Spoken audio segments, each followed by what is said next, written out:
Yeah, new topic. Mm. Uh, have you ever researched or do you know the term product market fit? Of course. Okay, I did it. Oh wow. Yeah, so I've been binge watching YouTube videos for the last 48 hours. And maybe you can correct me if I butcher my understanding of it or my interpretation of it. Product market fit essentially relates to a introducing a new business Mm-hmm. and observing the viability of that business. Uh, can that business make money based on their offering? And Mm-hmm. it's a measurement of, does that business solve a problem so well that people are willing to go into their pockets or go to the ATM machine and basically commit effort to giving you value, giving you money. Like they go out their way to give you money. Is your Mm-hmm. will your product or service cause someone to take additional steps to give you a return on their investment of effort Mm-hmm. because they appreciate the product so well? Mm-hmm. Would that be a fair That's absolutely, translate? yeah, that's Okay. absolutely correct. In fact, you took the words out of my mouth. So, a product market fit has to do with how it, because there's more, it's a very subtle concept, and I'll tell you why it's subtle. Because someone could look at it on the surface and think that, oh, it's all about solving problems that people are willing to pay for. And yes, that is correct, but it goes a little bit deeper than that. Um, it looks at things like timing, right? So there are products that are excellent products, but the timing is not right. Therefore, the product market fit is not right. Okay. For people to be willing to pay money at a given point in time, right? It has it has something to do with what value they ascribe to the service or the product that you are creating, right? You've heard of products, or you've heard of this idea of, oh, this product was ahead of its time. And the reason it was ahead of its time was because it didn't have a good market fit. Every other thing about the product was perfect, but probably the understanding of the customers at the time, right? Maybe customers don't really understand the concept well, or maybe customers need to have experience with another product for your product to make sense, right? So that has a lot. That's what, when they say, oh, this product has good product market fit, is that A, it is solving a problem. B, customers are willing to pay for the problem, and it's not the the product sits well or is well positioned in a particular market. So imagine trying to be Facebook in the 1995, when very few people were on the internet. Even if you had all the technology that Facebook has now and you built it back then, it still wouldn't make any sense, because most people didn't really understand the internet to begin with. So in other words, the concept of Facebook in 1995 would have a bad product market fit, even though Facebook as it is today is what it is. We all understand it, advertisers love it so much, etc., etc. Does that make sense? And a product I could understand yeah. what you're saying. I kind of disagree with. I think if Facebook launched in '95, I'm not aware of why it still wouldn't be successful. I can tell you why. Okay. It's very simple. Most people, so two things. One is that most people didn't have the kind of internet broadband that we have today. So they wouldn't even be able to watch video, for example. I don't think that was Facebook when it first launched. No, no, I get, understand where I'm coming Okay. from. Like what I'm saying is, Obviously, Facebook in 1995 will be built on 1995 technology, etc., etc. Yeah. But understand that part of the reason why Facebook is where it is today is because we have smartphones, right? If you had to sit down in front of your computer Let's to use go to Instagram. Facebook, I think that would be a yeah, better example because Facebook was exactly. just sharing photos and telling Uh-huh. people what they're doing, right? But Yes, Instagram yes. is more compute intensive. So okay, Exactly. So imagine if for you to access Instagram, you had to come to the family computer and sit down and log in to be yeah, able to see Instagram, right? Instagram will be nowhere as big as it is today. Part of the reason why Instagram works is because you can wake up in the morning, raise your phone, and just start scrolling, right? Because there is the phone, there is even your understanding of how to use it and stuff like that. So for example, Instagram doesn't really appeal to my parents because they are not really, phone or app savvy, right? So in a market that is filled with my parents, of people of my parents age, Instagram is the wrong product market fit. Does that make sense? it does. Yeah. So that's a product market fit, Yeah. and then I wanted to discuss or I wanted to learn your opinion about how it relates to MVP and are the two in conflict with one another. Hmm. What I've been binge watching is when you have a valid or true product market fit Hmm. that your MVP doesn't matter. It's not or your MVP is not in conflict regardless of how unpolished it is. Hmm. Customers they still value it so much because it helps them, it relieves them, right? I have a argument. Okay. In fact, I see it the other way around. So how I see it is that product market fit and MVP are complementary in the sense that you can't know for sure that you have good product market fit without an MVP. Does that make sense? Yeah. So your MVP is validating the product market fit. If your MVP doesn't launch well, then you pivot the MVP, right? You pivot your whole business. WhatsApp is a good example. WhatsApp had the idea of being another kind of Facebook, right? So they launched and their MVP fell flat. But the most of the people who were using the MVP liked the messaging aspect of WhatsApp. They didn't really care about the status and homepage and all those other stuff that WhatsApp had, right? They just liked the fact that they could quickly message each other for free on WhatsApp without ads or whatever. And that became WhatsApp's new uh, MVP, right? WhatsApp now went back to the drawing board, rewrote the whole thing to focus on just the messaging, and that became their new MVP, right? So there is this feedback loop between I come up with an MVP, I launch it in the market, the customers like it, I get feedback from what the customers like, and I refine the MVP and go through that cycle multiple times till I have a compelling product, right? So that's how you should see it. It's not like they are diametrically opposed to each other, but it's more like they work hand in hand, right? So the MVP is how you test your product market fit, and then the outcome of that allows you to modify the MVP and keep going until you have a product that is addictive, like Facebook, for example. So then I would have to research how do you know if you are failing at your product market fit versus you're failing at marketing your product? That's a very good question, I and think I I'll think probably have to purchase some reading material on that. yeah, that's a good question.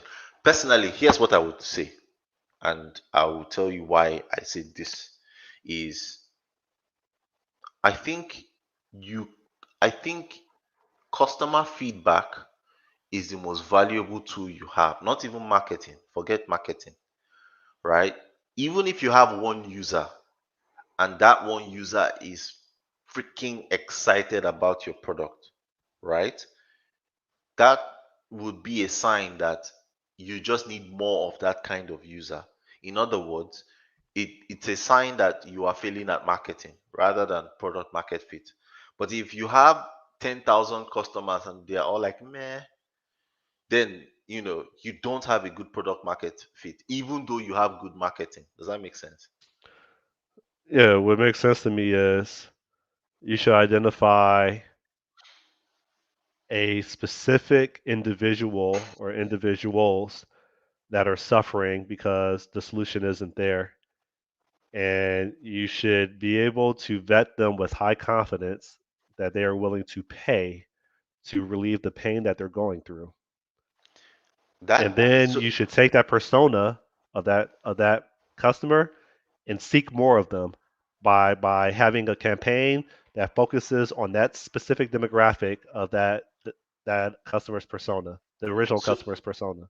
so you're right, but I would even take it a step further.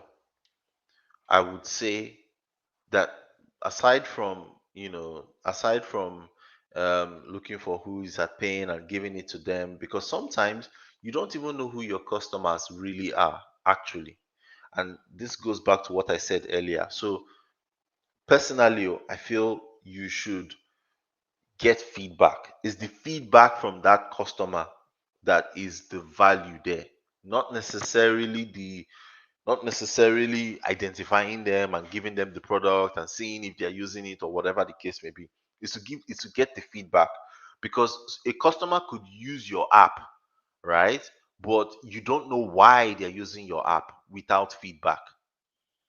So that why is the thing that drives this whole thing, right?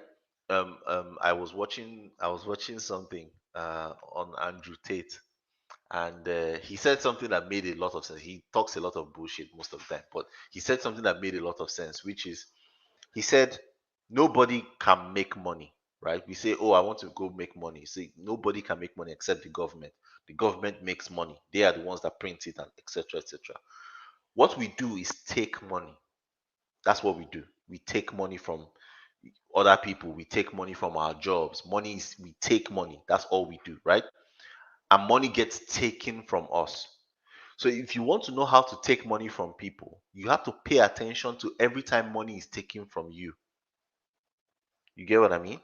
Now, It's every an time, exchange. Yeah, yeah, exactly. So every time you go into a Starbucks and you buy a cup of latte or whatever, you have to ask yourself, why did Starbucks take my money? Why didn't Denny's or whoever take my money instead? What is it about Starbucks that made them take my money, right? I can answer that. I know your question was rhetorical, Yeah. but Yeah, go ahead. but Go ahead, answer. Starbucks tends to take my money. It has nothing to do with Starbucks has two products, believe it or not. I think, right? And what I think doesn't mean it's true. Mhm, Their first product is consumables like their drinks. mhm, The second product is the type of people that dine in Starbucks mm, that provides an opportunity for me to network or on occasion flirt with. it it's not like Denny's. In Denny's, I don't expect to have my laptop open, see someone else with their laptop open, mm, and I say, "Oh, hey, well, it's early. It's 6 o'clock in the morning. What industry you work in that has you with your laptop open at 6 o'clock in the morning?" Right? mm, Denny's doesn't provide that type of social environment where a certain type of demographic that tends to. I'm not saying all Starbucks has like people that are like yuppies or anything like that, but I would say early in the morning at Starbucks, people that dine in are the people that are usually focused on tasks as they sip their latte. And mhm, that's the reason that I usually go to Starbucks. I will purchase because I have like dealing with health concerns or mhm, considerations. I will purchase the cheapest drink there, unsweetened green iced tea for like $3.70, whatever it is. Mhm. But I get to rent out their facility for the price of a unsweetened green iced tea for Mhm. 2 to 3 hours, and it provides me an opportunity to use their internet, to change my location so that my mind doesn't start racing, and I instead turn on YouTube, and now I'm distracted, right? Mhm. So yeah, I know your question was rhetorical, but Yeah. that's what they offer that I'm Yeah. willing to pay for So you and spend my time driving to where I burn like 15, 20 minutes plus fuel. So, let's keep the Starbucks analogy going. So imagine in the early days of Starbucks, right? Their CEO, for example, may be thinking that Starbucks is a coffee company, right? That's all they do, right? All these extra things you mentioned would not have come about. It only came about because they realized that, oh, okay, our customers like to come here and use our internet. Now, the old way of doing it, in fact, in Nigeria, they would just get rid of the internet altogether. You use your own internet, who cares? But they realized that, oh, this is an opportunity to get people to come into Starbucks, right? This is an opportunity to get a certain class of persons to come and buy our coffee. And like I said, that's a feedback loop. So effort was made to get making sure that they do the right marketing, they market to the right people, they have the right product placement, they have the right technology infrastructure, whether it's the Wi-Fi, whether it's the what do they call this thing, the reward cards, or the even the internet infrastructure and all that kind of stuff, right? And all this was because of the feedback from their customers, right? Same thing with something like McDonald's, right? So McDonald's is successful because there's almost one at every corner. So McDonald's was quickly able to realize that, okay, the reason I'm able to take money from people is because I'm the only person who is available to take money in said area. So they started focusing on getting what they call it. They started focusing on getting prime real estate, right, in very dense areas of the city, no matter the cost. So that's an example of why I said that customer feedback. You don't know what you can't assume you know what you're going to get back from customer feedback.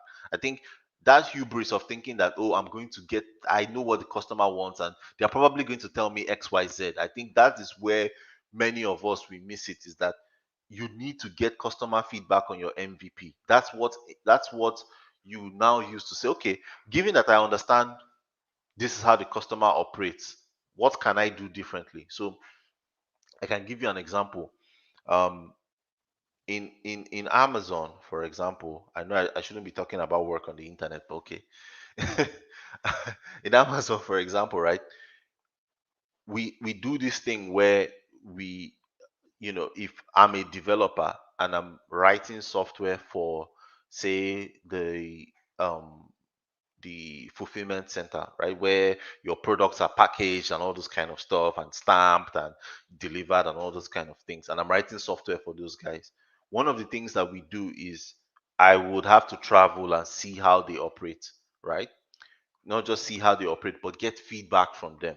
Oh, whenever I try to do this keeps falling. I don't know why it keeps falling and stuff like that. And then getting all that customer feedback, I can now look at my solution and now be like, okay, knowing the pain points of the customer, what things can I put in place to make that situation easier for the customer, even if it's not in my direct line of business, right? And that's the way we think at Amazon. So, but long story short is, I think that's a very good thing to remember, is customer feedback is king. Because like I said, you may have a product that doesn't feel like Facebook. In the early days, for example, many people didn't know Facebook, many people were not interested in Facebook, but the students that were on Facebook, it was their life, they were addicted to it. So it was clear early on, to at least to Facebook's founders, that you know we have a good product and we have good product market fit because the customers we have, as few of them as we have, are excited about the product. I think Microsoft doesn't even do so. Another example of where it's done wrong is that I don't think Microsoft does good product market fit because looking at something like F sharp, right? You can tell that those of us that learn F sharp and are using F sharp are like super stoked, super excited for F sharp, whereas the majority of C sharp developers are like meh. You get what I mean? Yeah. And if you look at it, if Microsoft were to double down on F sharp, the amount of hype and I won't say hype per se, but the amount of so I can give you a good example. Kotlin and Google, for example. Google was using Java for the longest time. And then all of a sudden Google found out that, oh, okay, Kotlin is this new thing that they were doing experimentally to just see how it goes. And then the Kotlin ecosystem was booming and everybody loved Kotlin and all those kind of stuff. And Google got that feedback and now made Kotlin the default, right? They still support Java, that's still there, but Kotlin is the major what's the De word? facto. Yeah, is the de facto now. So because that's what they've gotten feedback that that's what their customers are excited about. So that's how I see it. Is as a company, don't assume you know what the customer's feedback is going to be, right? Do the experiments with your MVP, get the feedback, and then Which look at how you can use those feedback to improve your product. which leads me to another question. Okay. There's actually two.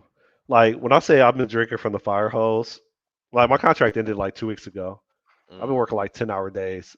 I work damn. more. I work more being unemployed than I do when I'm employed. It's always been like that for a while. I know the feeling. I know the feeling. Like when I think it was in 2018 or so when I had just quit Edelweiss and all of that. I remember, I remember working like you said, 10-hour days because at that point I was just pressing all the buttons, pressing everything, just whatever works. I don't care. Yeah. So there's actually two additional items that, depending on time constraints, I would like to discuss. I heard an interesting quote this morning. Okay. Um, I highly recommend, if you're not already hip to it, to subscribe to Y Combinator's YouTube channel. Mm, okay. Man, they drop some knowledge. It's amazing how much education I get for free, right? But and I'm not sure if this quote was from that specific channel or just the YouTube algorithm sending me another channel. But Okay. early this morning, right? Mm, Like I was taking a shower at like 4 o'clock in the morning, right? Because I couldn't sleep. I heard a quote: "Buy what you sell." No, no, no. Hold up, hold up. Yeah, yeah, yeah. Hold up. I'm already butchering this. I'll just do a brain dump. I thought it was like, "Buy what you sell what you build." mm, And the very first part, "Buy what you sell," that might be somewhat mind-boggling or confusing. I consider that probably means invest in what you sell, right? Buy more of it so you can scale. I assume that's probably what it means. mhm. And then Sell what you build. s- no, no, no, yeah, yeah, yeah. I scratch out the buy part. Okay. Build what you sell what you build. That was Oh, the I see. quote. All right, Okay. yeah, yeah. All right, so I'll repeat Mm, that again. Build what you sell what you build. All right, so build what you sell. That makes sense. Sell what you build. mm, I only have one interpretation of that, and it's okay. dog. Take the infrastructure that you've been creating to support what you sell in order for you to sell it, and dog food it yourself, and then convert that into a product. If you need it, then it's likely to be helpful to other people, even though it may require work to find out who those people are. Mm, So maybe Gmail. I mean, I think I understand the high level history of Gmail. Mm. Maybe Gmail is a poor example because that was like a 20% policy. Project. Yeah. Yeah. But what's a good example of things that were sold that were dog fooded, dog fed? I can't think. AWS is a good example. Okay, thank you. Yeah. So AWS, and that's probably their highest grossing. I don't know if that makes more money than Amazon itself in regards to the shipping, but because I know Azure's Microsoft's highest grossing Mhm. product, right? Mhm. So the reason why I'm discussing build what you sell, sell what you build is going back to my beach delivery project. It's one of the most interesting problems I've ever worked on. Mm. Is who is my customer? All right. And so initially, like when I was writing code and you were like, reviewing it and providing your insight or guidance, Mm. customer was the person that wanted supplies dropped off to them on the beach.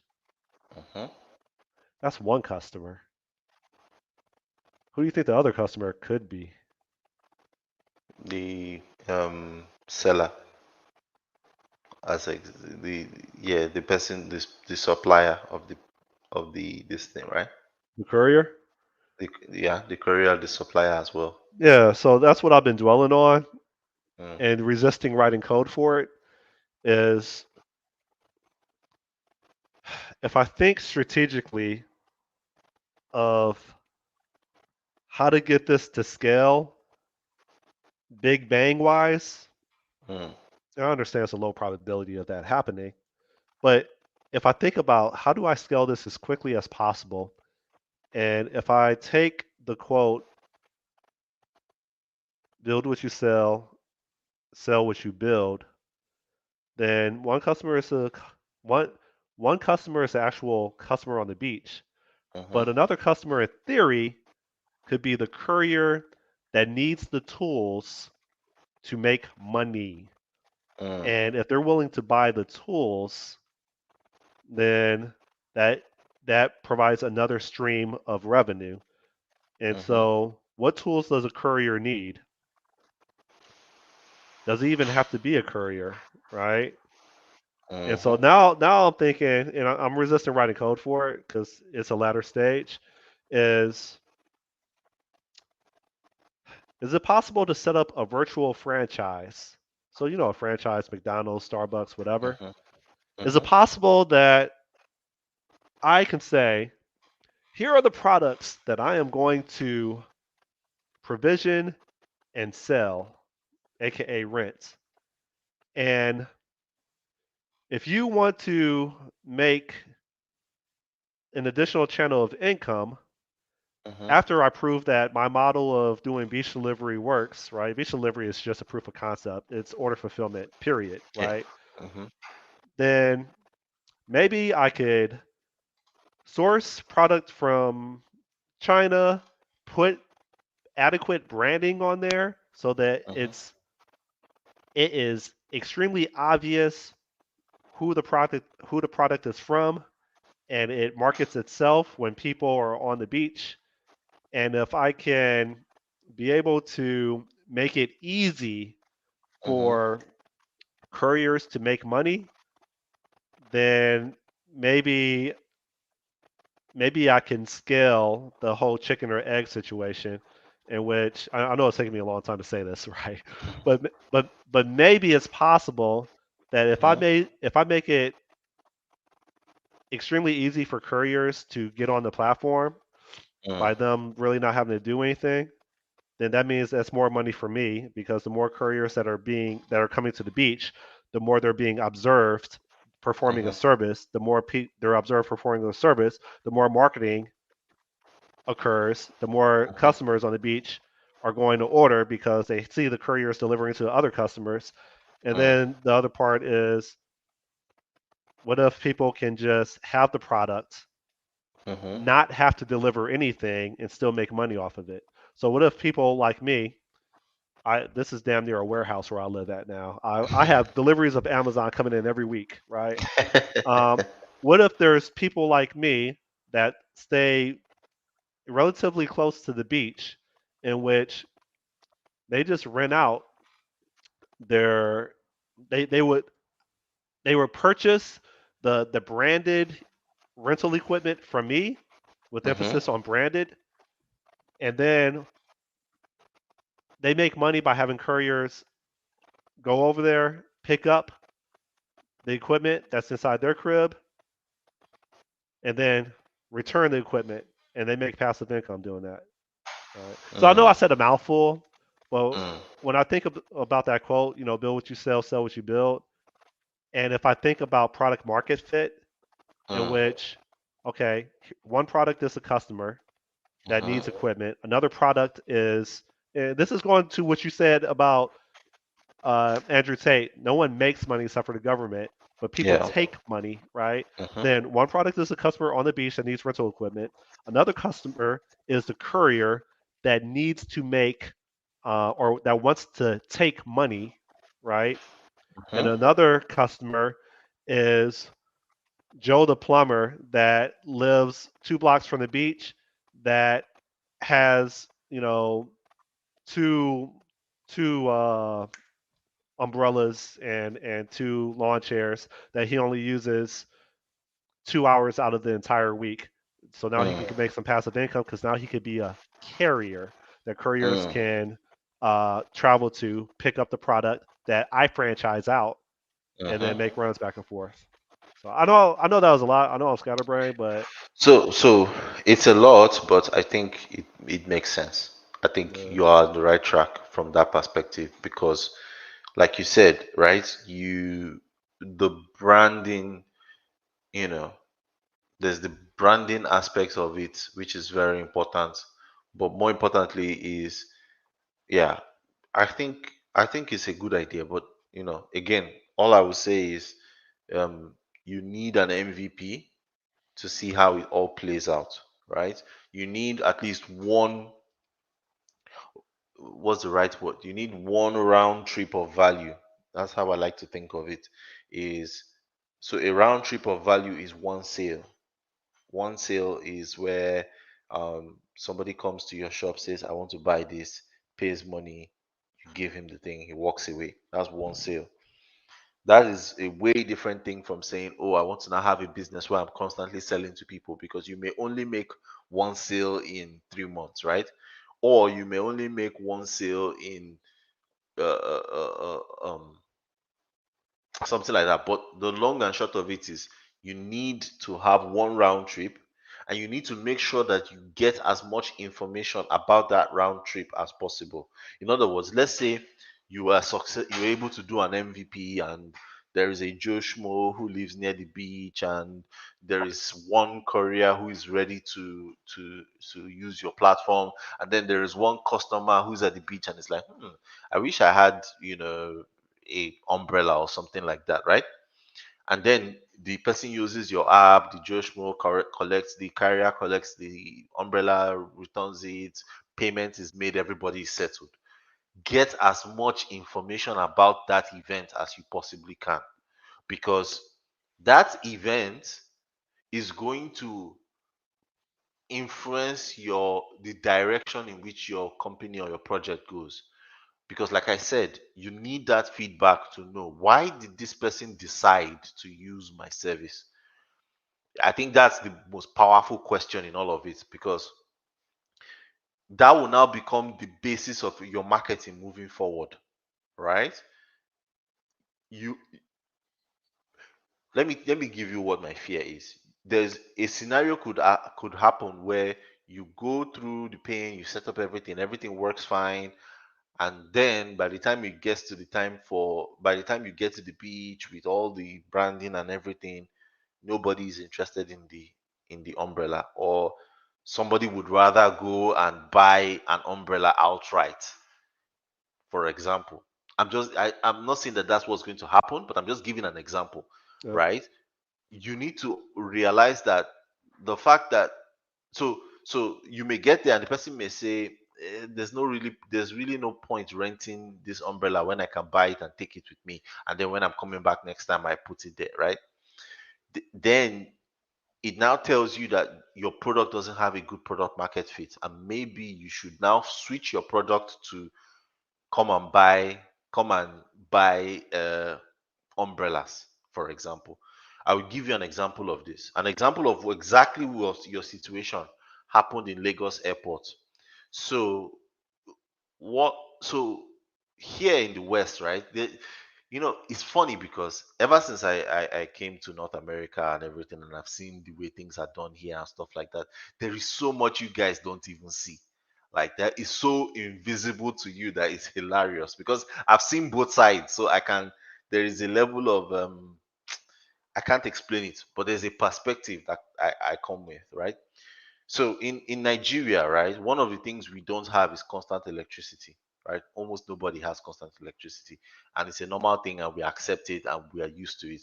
It's so bad that they even have schedules. So some areas have like schedules of, oh, you guys are only going to have electricity Tuesday and Thursday every week. And that Tuesday and Thursday, you have electricity maybe from 1 p.m. to 6 p.m., and then there won't be light till maybe 6 a.m. in the morning till something like that, right?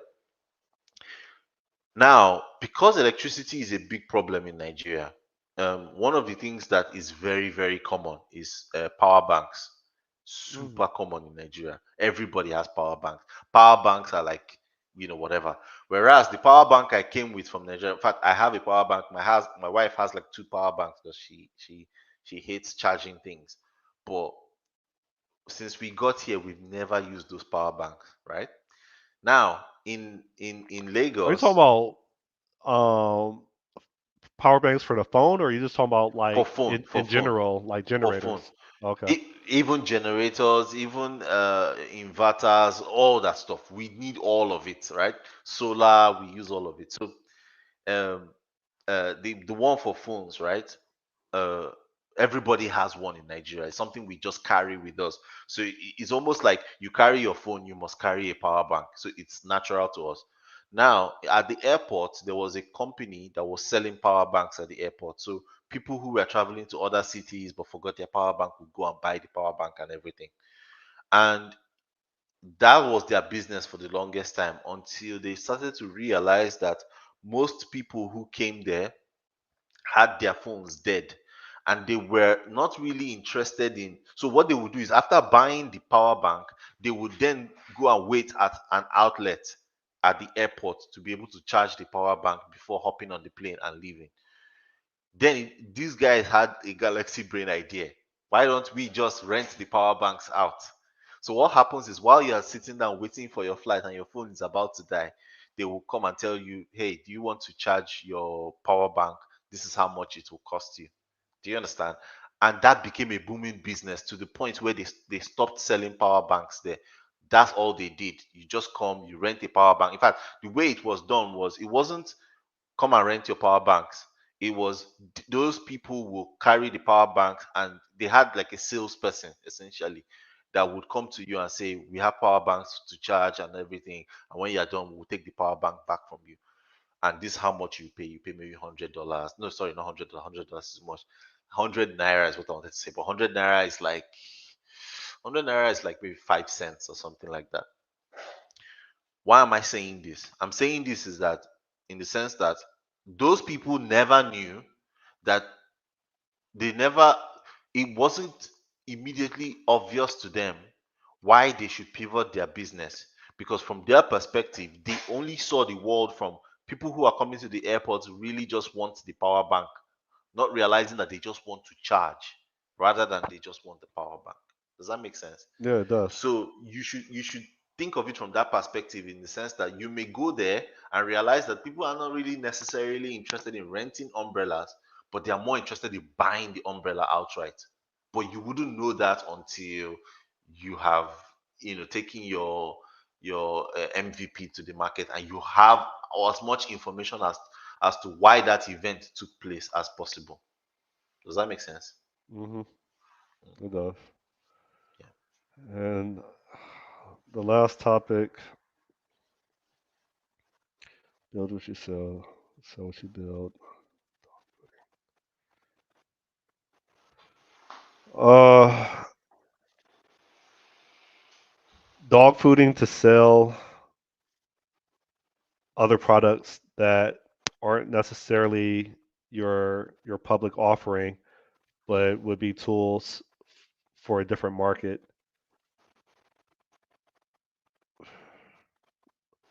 You know what I think? When do you know if it's a good investment Mhm. to commercial grade your infrastructure for for resale? I think it has to do with your addressable market. Everybody has to be wanting to do what you're doing for something like that to make sense. If very few people are in your space, then making your making your what do they call it? Making your infrastructure, selling your infrastructure isn't going to do much, right? AWS is successful because eh, many companies are trying to go online, right? And they need infrastructure to go online. So whether it's your BMWs or your Mercedes Benz, right? Those guys need to have websites, they need to have web presences, they need to be able to receive and place orders directly on their website and stuff like that. So essentially, Amazon quickly realized that there are many people who want to do what they're doing, so they decided to open source their, sorry, to sell their infrastructure, and it made sense, right? Same thing applies to blockchain. There are a lot of blockchain companies or people that are trying to build things on top of blockchain. So one of the things that happens is many of the blockchain companies sell their infrastructure, and people like me buy that infrastructure. That makes sense because there are multiple people playing in that area, right? Yeah, so here's the thought process. Mhm. I keep losing my train of thought. The thought process is I would be my first customer in theory Mhm. because I want to set up a beach rental service, right?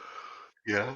So I would dog food the the infrastructure that I wrote and I'll say commercial graded because I don't Mhm. know of an appropriate term so that I could package it up and sell it to Mhm. people that do mobile detailing, to people that do snow plowing, right? Mhm. Um, I would be the first customer, and because I'm the first customer, I would be continuously refining it and then Mhm. packaging it to sell to people that still need order fulfillment. It's just Mhm. applied to a different space. So I think you should give it a shot. You should try it Yeah, out.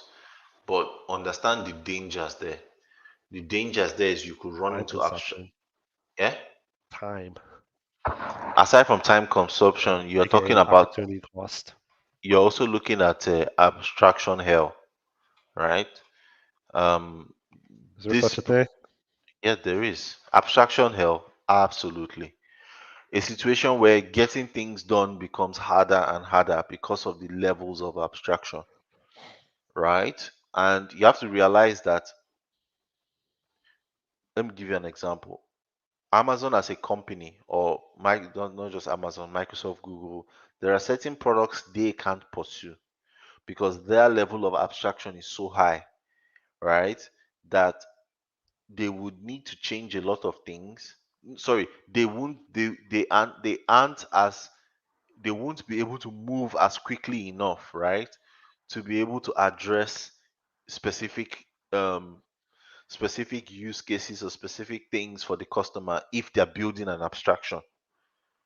I don't know if you, because of the level of abstraction they currently have, right? They can't move as quickly. So the thing that you have to realize is that you have to, it's possible to do, but you have to remember to balance the two of them, right?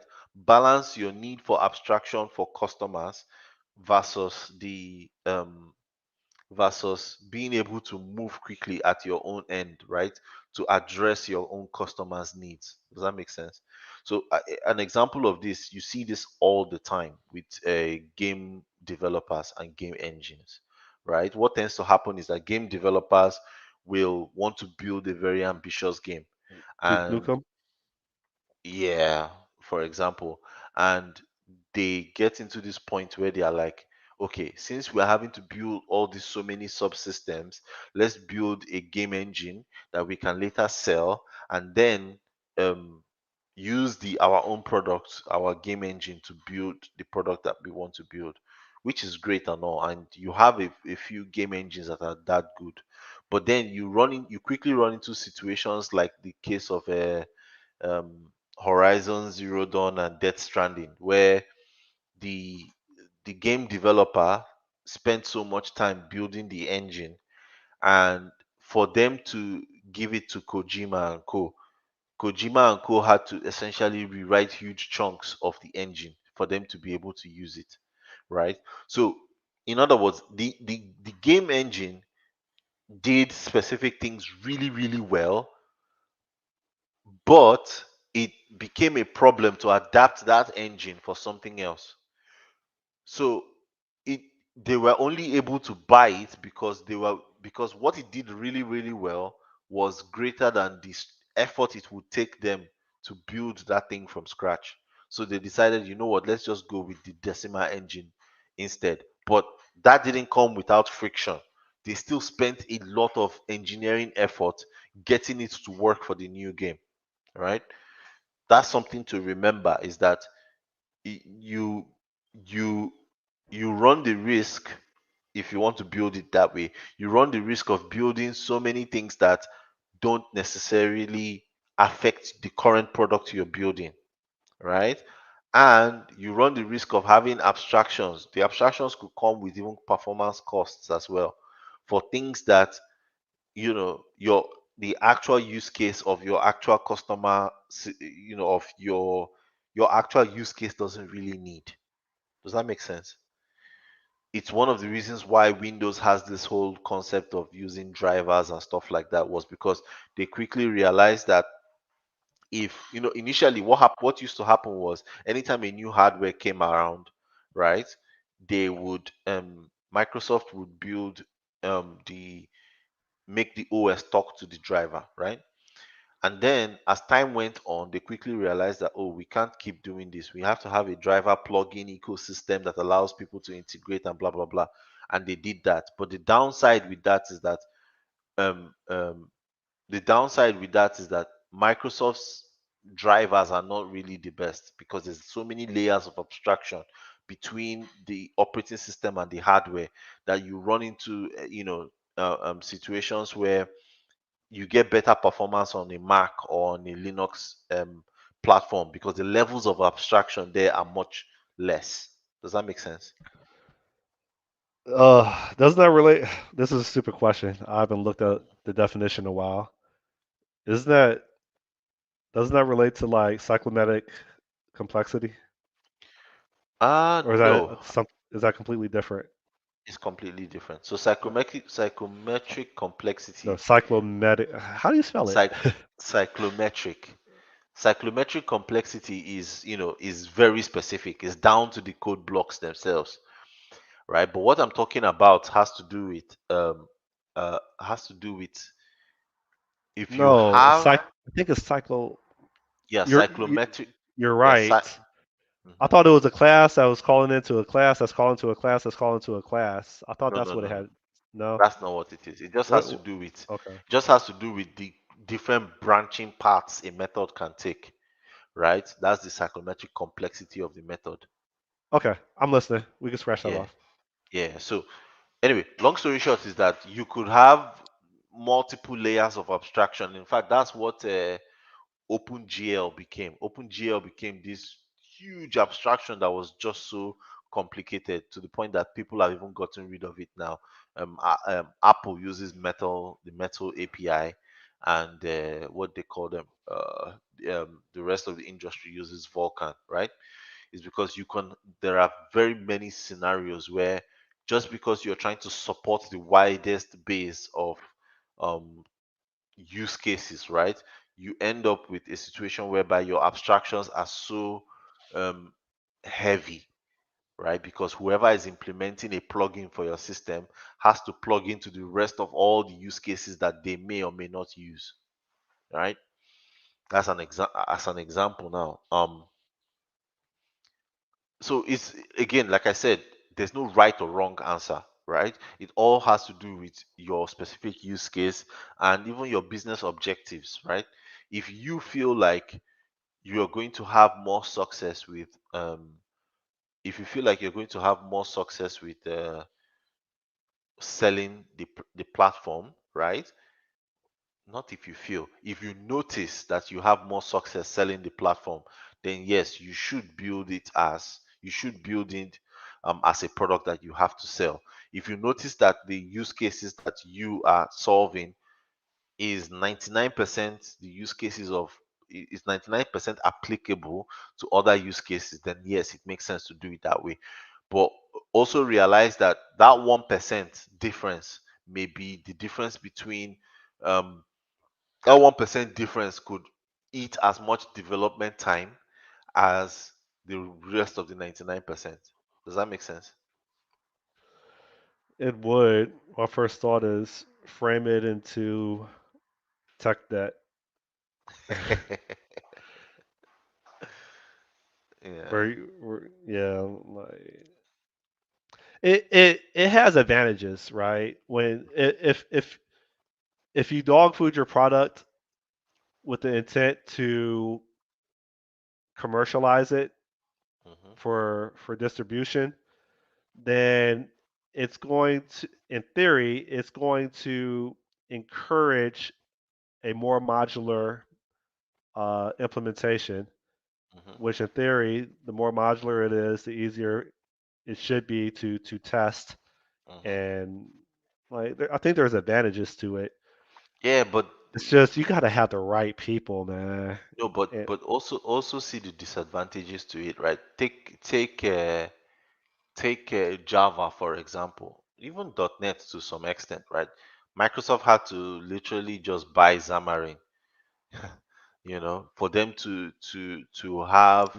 they bought it for like 4 billion, right? Yeah, yeah. But one of the Uh, reasons they did that was so that, it's easy to now have a single spec of .NET that, runs across Linux, Windows, and so on and so forth, and, not having to. So let me tell you what the issue is. Java for the longest time has been stagnant, and the reason it has been stagnant was because it was built exactly like you said. It was built like a spec, and then multiple people implemented that spec. But the problem with it was that every time somebody wanted to change the underlying spec, right, there was always the fear of breaking other people's use cases, other people's niche use cases. So almost to the point that the spec what itself bugs became. became features? Yes, it became kicked. It became very difficult to change the underlying application because there were so many use cases that they couldn't account for that they were like scared would break, right? And that's the challenge you run selling your infrastructure, is that your infrastructure becomes harder and harder to change because now you have more clients on that specific block of code, for example, and changing that block of code could break use cases that are not necessarily. So every time you realize in your own product that, oh, I need to go into the engine and change the way this thing does in the engine to suit, to maybe get better performance or get better output or support a new use case in my application. You now have to multiply that headache versus every single other client you've sold that code to, because they will now get affected by that change in some way, shape, or form. So you may now end up in a situation where it slows down your ability to move quickly. Going back to the analogy I gave with game engines, right? The reason why some studios decide to build their engines in-house is because if they need to make a change at the engine level, they can just go straight to the engine and make the change. But if you're dealing with if you are like Epic Games that is building Unreal Engine, anytime you want to do something interesting in Unreal Engine, you have to essentially, there's more development effort involved because there are so many people that depend on that engine, and you don't have direct access to do whatever you like just because it's your engine. You get what I mean? So it has advantages and disadvantages. One advantage of your own approach is that you get a more robust product Yeah, because the that's the more word I was people looking for. I couldn't find it. yeah, the more people use it, right? The more use cases you are forced to support, which makes your product stronger. And it means that in future, when you now want to do things that other people have done, it's easier because now your engine has it built in. So again, there are no right or wrong answers. You have to be able to weigh what are the pros and cons of them, and in my specific situation of what I'm trying to achieve, which one makes more sense, right? If you try to move quickly and get to the customer and get a product out and sell it to the customer and it makes sense, then you probably want to focus on you know delivering that value. But if you feel like, okay, I'm building a system here, I'm building a platform here, and I want this platform to support other people, then understand that, your ability to iterate quickly for your specific use case will reduce because you are trying to support use cases that may not necessarily apply to your current customer. Odie, you know you're a unicorn, right? Have you ever heard someone refer to you as a unicorn? Yeah, well, no, not really.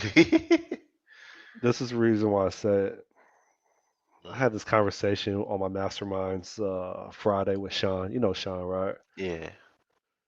Where I was venting because I'm like, how come the majority of developers in our industry, and I would say like 90%, f that, 95%,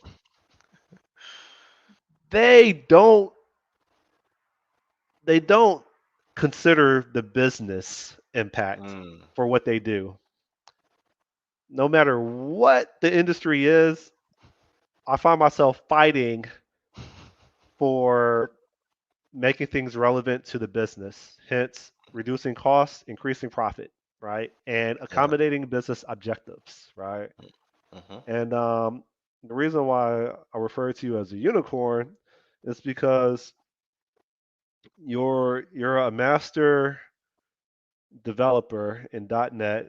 There's probably some other languages you know outside of .NET, Yeah. but you're also a wealth of opinion and knowledge on the business aspect, why we program in the first place, right? Hmm. And it's just something that I don't observe in industry. What I do observe is people that are quote unquote architects that cannot make a business case for their decisions, but they will Mm. tell you about React. They'll tell you they'll tell you about Akka, or they'll tell you about in service bus, but they cannot make a business case for their decisions. They cannot perform cost analysis so that it can accommodate or complement the business objectives. They can't do Mm. it. Mm. My degree is from a business school, right? It's my computer Mm. science degree is not from an engineering school. It's from a business school at Cleveland State. So like, I don't know, maybe we could archive that for another discussion, but Mm. have you experienced the same thing where like you find it challenging to help your peers or even your superiors understand the business impact of engineering considerations? Yeah, I think in that regard, I think you are also a unicorn in a way because, like you said, finding people who look at the business impact of the code they are writing is actually very, very hard.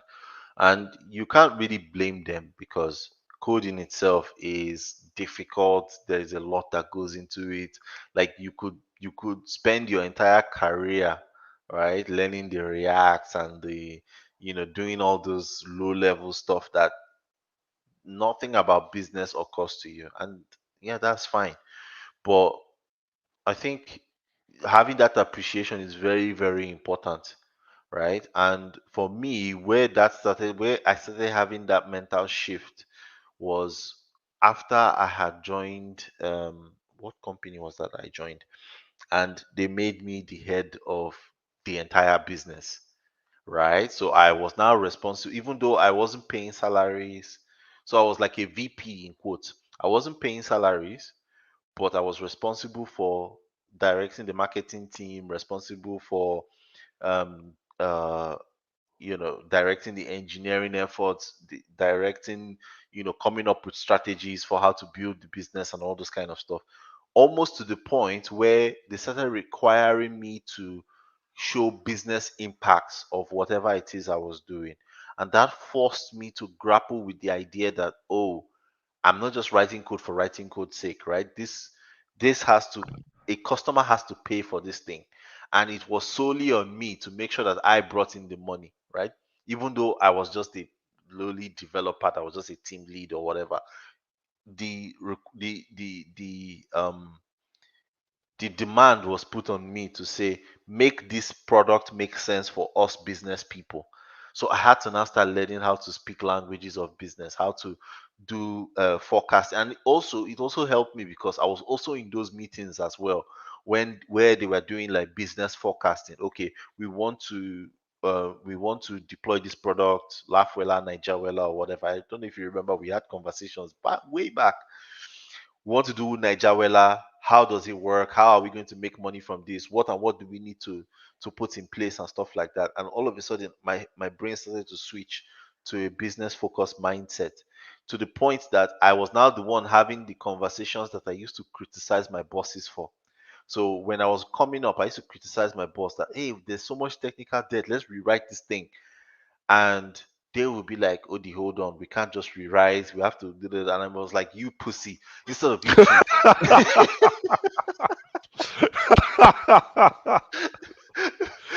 so in my mind, I was like, you're supposed to be the technical person, and you can see that this code base is messed up, and you cannot stand up to your bosses and tell them that we need to rewrite this code base and everything, right? That was my mindset. But by the time I got into those meetings and I saw how things were going on, I was now the one having to tell people that, let's hold on the rewrite first, because there are other aspects to this thing, right?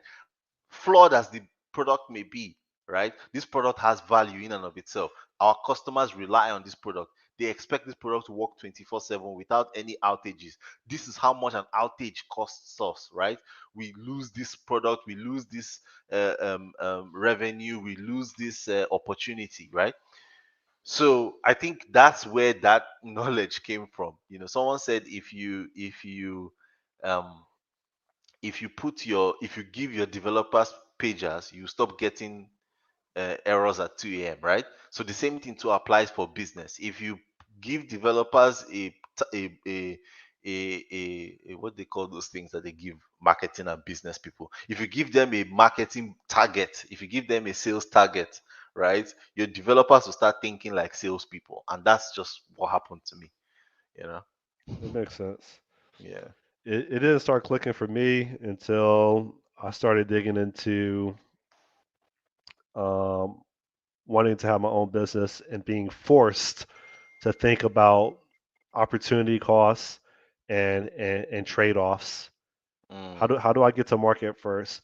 Do I really need to implement Skynet um, as a minimal viable product? Yeah. Right? Like it just forced me or constrained me to focus on the biggest impact and to prioritize return on investment Mm. and to realize, especially within cloud computing, there will be a cost. So how do I Yeah. minimize that? Yeah. Yeah. The eight Absolutely. fallacies of distributed computing, right? Transport is not free. Yes, you remember that. Oh Yeah, yeah. it's absolutely true, especially when you now look at the fact that especially if that money is coming out of your pocket, right? It stings very quickly, and then you start looking for ways to optimize. Okay, how can you start measuring things, you start looking at things and so on. So yeah, you're right. And one of the ways that organizations keep that mindset with developers is by putting budgets on everything. Not necessarily to restrict their developers from saying, don't, oh, you don't have enough money to do this or do that, but giving everybody down to the developer a budget ensures that there are no wasting. There's no waste involved, because each person is thinking of, okay, I've been given a budget of this amount of CPU compute or whatever the case may be to deliver this application that I'm doing. And if for any reason I need to scale above that, right, then a conversation needs to be had between me and my bosses to say, this thing is going to take more than what was budgeted for. And it's up to my boss to now say, okay, yes, this product is very valuable to us. So let's go ahead and increase the budget. Or this product doesn't really do much for us and maybe we should scale it down, or maybe we shouldn't reduce the scope of what this thing does, and so on and so forth. So, like I said, having that organization breakdown of budget is one way of cascading that knowledge. Because as a business owner yourself, right, the buck stops at your office. So you are very, very mindful as to how much CPU resources you're using, how much your Azure bill is going to be at the end of the month, and all of that kind of stuff, right? As opposed to if you were a consultant in your own company, right? You wouldn't really care. You always, at the end of the day, Scott has to deal with his Azure bill. It doesn't really matter to me. Yeah, I'm that's just what I going to, experienced. yeah, I'm just going to do what I need to do to get the job done, Or you they'll know. just say, "Oh, we're using the premium plan on Azure, so it doesn't matter." Like, well, did you perform cost analysis to figure out which one is cheaper, Hmm. given like the load that we're going to have, or Hmm. are we just going to default to premium without even considering an opportunity to reduce costs further? Hmm. No, premium's fine. That's what we've always been doing. Well, have we performed analysis on why we've always been doing it? Like, you can tell I See, get so frustrated. I just have to bite my bottom lip. Like, you see, that's the way cloud companies make their money, right? They make their money because they know that um developers don't want to think about those things, right? In their head, a cloud provider is going to tell you that the cloud is infinite, but the cloud is not infinite. They just want you to have that impression so that you can give them infinite money, right? well, Because I if think you they succeeded. yeah, because if you're able to sell to a corporation the idea that, oh, the cloud is infinite, just use premium plan on Azure and call it a day, and whatever, um that means that Azure can ask for infinite money from the company, right? For Yeah. resources they don't use. Now, do you know the crazy part? Here's the crazy part that will blow your mind. Even though they pay for premium, right? Under the hood, right? Microsoft is smart, and Microsoft still optimizes that premium plan. You get your premium plan, but under the hood, Microsoft is not wasting resources the way you are wasting resources with them. So even though they are charging you, infinite money, they are not spending infinite money to keep your resources online. Does that make sense? I thought a premium was a dedicated server. No? Even if it's a dedicated server, right? That dedicated server is a virtual machine, meaning that you have something called the QoS, quality of service, that's given to that virtual machine. Under the hood, the actual machine itself isn't using the actual machine or machines that are supporting that virtual machine and using all that CPU. So any CPU you don't use, right, they get to allocate it to something else. The only difference is the moment your VM demands that CPU, they will take it from wherever and give it back to your VM. So even though yes, you have a dedicated server, there is no single machine in Azure's data center that you can go and pick and say this is the machine that Azure gave me. No, that's not how it works. Their platform is a fabric, right, underneath, Yeah. such that you have multiple virtual machines, and Yeah, any mesh. CPU But you yeah. leave on the table, they use it, right? Yeah, that makes sense. Hey, this has been a really good discussion, man. I'm going to take this offline and then I want to share something with you. Okay, no problems. So I'm hitting in broadcast. Okay.